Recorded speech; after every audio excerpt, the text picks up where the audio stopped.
In life, a person, you have to understand something. It says, we barati Yetzer Hara, barati lo torah tavlin. How do you combat, the Yetzer Hara? If you think about it, the strongest ammo that the Yetzer Hara fights against the person is anything to do, every mitzvah, but especially when it comes to mitzvah Talmud Torah. How do I know that?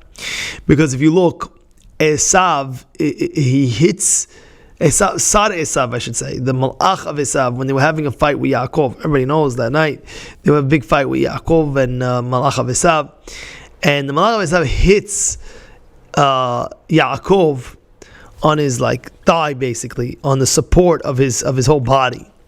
And our rabbis teach us what's pshat over there. Yaakov represents, out of the avot, it represents Torah. That's what it means. Abraham, Yitzhak, Yaakov, Torah Emet. Yaakov represents the av of the Torah, and Bechira avot, and it says that he hit the thigh, the support system of the Torah. Meaning, if you look at, sometimes you'll see it. Sometimes a person will give to charities, of a soup kitchen, of all these different types of charities, right? But now, when it comes to the actual learning, a person might say, "Oh, why shouldn't he go get a job? Why should?" You have to understand something. The support, that's exactly what the Yetzer Hara wants. He wants to diminish the Torah. So therefore, a support that's supporting Torah, oh, you know what? Don't give to that. Do that. So that's exactly what's going on over here. Why is that so? Because the Yetzer Hara knows that the strongest ammo against him is the Torah. I'm going to read you what it says in Masechet Kedushin, Daf Lamed Amud Bet. Kach HaKadosh Baruch Hu Amar Lahem Le'Yisrael. This is what Hashem told Klal Yisrael. Beni, my children, barati Yetzer Hara. I created the Yetzer Hara. Ubarati lo Torah tavlin. But I also created the Torah as medicine, as a dosage. If you learn Torah, you have nothing to worry about. Meaning to say, you have a sipuk, you have a special siyata d'shmaya, like it says, Daf Zayin Amud Aleph on the bottom, Masechet Tanit says that Torah is described like wine. So there's a perush on this, and this was from Noach Isaac Olbaum, that he quoted someone saying that, like wine, the more you drink of it, the more buzzed you get, the more high you feel. Torah is the same way. The more you learn of it, and the more you continue growing with it, the more you feel good, you feel great, you feel, wow, I'm accomplishing, I'm doing, this is amazing. I remember Rabbi Kaplan. I was 18 years old, and they had a Malava Malka somewhere, and he said that Torah, he was giving an example, obviously. Beer, nobody likes beer. Beer, nobody likes it. And the first time, you remember you tasted the beer? You hated it, you spat it out, remember? So everybody hates beer. You drink beer, oh, you feel like you're cool, I'm holding a bottle of beer and walking around, and oh yeah, glass bottle, and So what happened was, he said, nobody likes beer. But if you develop the taste of beer, when you develop the taste of beer, you drink again, you develop it, then the more you drink of it, the more higher you get. You get buzzed, you get more buzzed. So he was saying, you learn more Torah, develop the taste of Torah, develop how sweet the Torah is, and you'll see, wow, this is the next level of sweetness.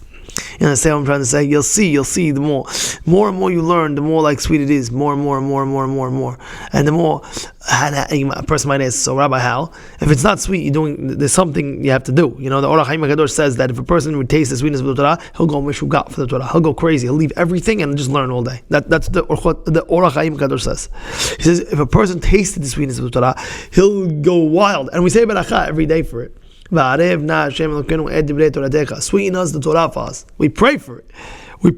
Because if you have that, that's it. You have everything, and you can develop it little by little. Take a Gemara. I always say this to people. I had a friend, Rabbi David Franco. He told me that there was one time that he was in a school, 12th grader. The principal said, "I need you to get this guy on board. It's the last year that we have. He wasn't successful for all 12 years, from elementary till now. Help us out. We don't want him to leave as a failure." So my friend, what he did was, he said, okay, fine. his job was to take care of this one guy for the first Seder, which was like for the first 2-3 hours of the day, and make sure that that was his job, to just focus on him, to make him a yid that's going to light up. So he told me that for like the whole year, they did, I think, like 2 pages of Gemara, or even 1 page of Gemara.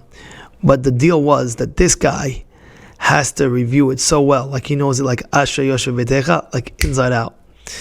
And that was the whole plan. Like he told him from the beginning of the year, this is what we're doing. We're doing a 1 daf, 2 daf, and I want you to know these 2 pages like inside out, from like that you could teach to people even.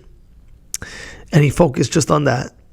And he told me after that, he said he ended up saying, I want to learn more. He went to Israel for the year. And now, Baruch Hashem, he's continuously learning. Like he couldn't stop. Why? Because he got the taste of it. The more, Rabbi Victor used to say, if you taste a piece of bread and you put it in your mouth and you don't just swallow it right away, and you taste all the things and you let it sit in your mouth and then you swallow, it tastes even more better. Say the Torah, you have to develop it. How do you develop it? Review it again and again and again. Like that, you'll see. Oh, I know it. When you know something well, you just like love it. You want to do it again and again.